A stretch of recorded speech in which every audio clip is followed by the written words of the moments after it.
우리는 두려운 양자택일의 갈림길에 직면해 있습니다. 우리가 지금 이야기하고 있는 이 사람은 그 자신의 주장대로 하나님이었거나 따라서 지금도 하나님이거나 아니면 미치광이 내지는 그보다 더 못한 자였을 것입니다. 그러나 제가 보기에는 미치광이나 악마는 아닌 것이 분명합니다. 그가 하나님이었고 지금도 하나님이라는 입장을 받아들이지 않을 수가 없습니다.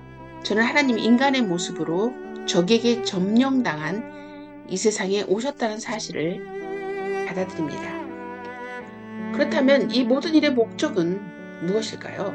신약 성경이나 다른 기독교 저술들을 살펴보면 그의 죽음과 다시 살아남에 대해 계속 이야기하고 있다는 사실을 알게 됩니다. 그들은 고난받고 죽임당하기 위해서라고 생각합니다. 그 이론에 따르면 하나님은 대반역에 가담한 인간을 벌하고자 했으나 그리스도가 자원하여 인간 대신 벌을 받음으로써 우리를 사면하셨습니다. 저는 그리스도의 죽음이 효력을 갖는다는 사실 자체야말로 모두가 동의하리라 생각합니다. 우리는 그리스도의 죽음이야말로 도무지 상상할 수 없는 무언가가 바깥에서부터 우리 세상으로 뚫고 들어온 역사의 지점이라고 믿습니다. 그렇다면 이처럼 이해할 수 없는 일이 우리에게 무슨 유익이 있겠냐고 물을 수 있겠지요. 그 대답은 쉽습니다. 음식이 어떻게 영양분을 공급하는지 정확히 모르는 사람도 밥을 먹을 수는 있습니다. 이처럼 그리스도가 하신 일이 어떻게 효력을 갖게 되는지 모르는 사람도 그 일을 받아들일 수 있습니다. 사실 그 일을 받아들이기 전까지는 그 일이 어떻게 효력을 갖는가에 대해 결코 알 수 없습니다. 우리는 그리스도가 우리를 위해 죽임을 당했으며 그 죽음이 우리의 죄를 씻어주었고 그가 죽음으로써 죽음의 세력이 힘을 잃었다는 말을 듣습니다. 그리스도가 자원해서 우리 대신에 벌을 받았기 때문에 우리가 사면받았다는 것입니다. 무기를 내려놓고 항복하면서 잘못했다고 말하는 것, 삶을 처음부터 다시 시작할 준비를 하는 것, 이것이 이 곤경에서 빠져나올 수 있는 유일한 길입니다. 이렇게 항복하는 과정, 전속력을 다해 뒤로 도는 동작, 그런 과정을 그리스도인은 회개라고 부릅니다. 회개한다는 것은 수천 년간 익혀온 자기 만족과 자기 의지를 버린다는 뜻입니다. 이것은 여러분 자신의 일부를 죽이는 것, 일종의 죽음을 겪는 것을 뜻합니다. 사실 회개는 선한 사람이 할 수 있는 일입니다. 바로 여기에 함정이 있습니다. 정작 회개가 필요한 사람은 악한 사람인데 완전한 회개는 선한 사람만 할 수 있으니 말입니다. 여러분이 악해지면 악해질수록 회개의 필요성은 점점 더 커지고 회개할 수 있는 능력은 점점 더 적어집니다. 우리는 반드시 회개를 거쳐야만 합니다. 그런데 문제는 우리가 회개할 필요성을 주는 그 악함이 동시에 우리를 회개할 수 없게 만든다는 것입니다. 그래도 하나님이 도와주시면 회개할 수 있지 않을까요? 맞는 말입니다. 하지만 대체 어떤 뜻에서 하나님이 우리를 도우신다는 것입니까? 하나님이 우리를 도우신다는 것은 이를테면 그분 자신을 우리에게 조금 넣어주신다는 뜻입니다.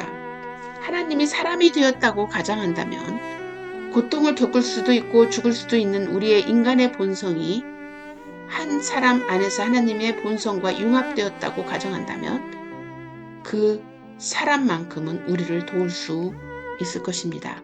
그는 인간이므로 자기 뜻을 포기할 수도 있고 고난을 겪을 수도 있으며 죽을 수도 있습니다. 또한 그는 하나님이므로 이 모든 일을 완전하게 할 수 있습니다.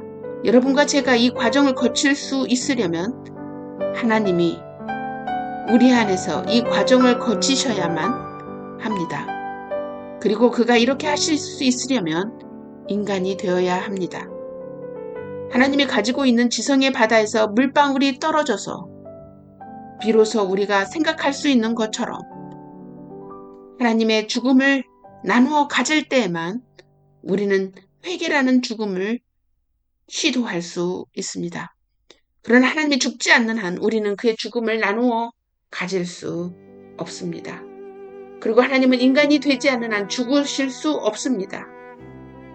이것이 그가 우리의 빛을 갚으셨으며 그로서는 전혀 겪을 필요가 없는 고통을 우리를 위해 겪으셨다는 말에 담긴 뜻입니다.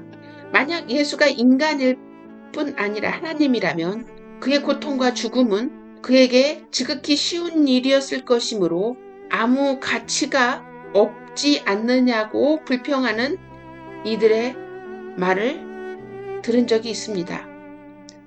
완전한 순종, 완전한 고난, 완전한 죽음은 예수가 하나님이었기 때문에 더 쉬운 일이었을 뿐 아니라 오직 그가 하나님이었기 때문에 가능했던 일입니다. 그러나 그것을 이유 삼아 그의 순종과 고난과 죽음을 받아들이지 않는다는 것은 너무 이상한 일 같지 않습니까? 선생님이 아이들의 손을 잡고 글씨를 써주는 것은 그가 어른으로서 글씨 쓰는 법을 알고 있기 때문입니다. 물론 선생님은 아이보다 더 쉽게 글씨를 쓸 수 있습니다. 바로 그렇기 때문에 아이를 도울 수 있는 것입니다.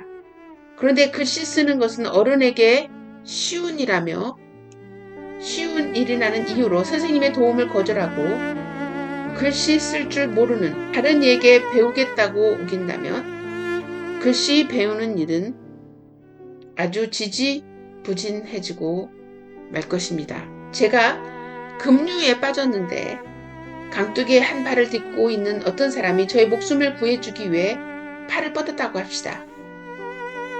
그때 제가 아니 이건 불공평해. 당신은 지금 유리한 위치에 있잖아. 강둑에 한 발을 디디고 있으니까 물에 빠져 숨을 헐떡거리면서 그렇게 소리쳐야 마땅하겠습니까? 그가 가진 이점, 여러분이 불공평하다고 말할 수 있는 그 이점이야말로 그가 저를 도울 수 있는 유일한 이유입니다. 자기보다 더 강한 존재에게 도움을 청하지 않는다면 누구에게 도움을 청하겠습니까?